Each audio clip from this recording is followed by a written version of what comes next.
పిలువబడిన వారు అనేక మంది, ప్రత్యేకింపబడిన వారు, ఏర్పరచబడిన వారు కొందరే. ఏ ఇదివరకే బతకలేని బడిపంతులు ఉండేవారు. బతకలేక ఏం చేసేవారని అంటే చిన్న ఏంటంటే ప్రైవేట్కు ఇవి పెట్టుకునేవారంట. ఏంటయ్యి, చదువు ఉంది కదండి, పిల్లల్ని జాయిన్ చేసుకుని అమ్మ రండి. ప్రైవేట్ బతకలేని బడిపంతులు అంటే అదే.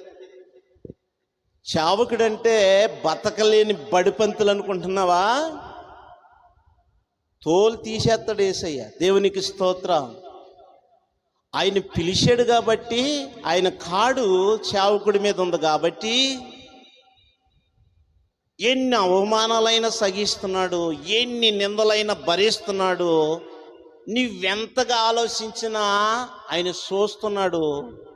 ఆయన ఉగ్రతే గాక నీ మీదకు వచ్చిందనుకో, నువ్వేమైపోతావో ఒకసారి ఆలోచించు. దేవునికి స్తోత్రం.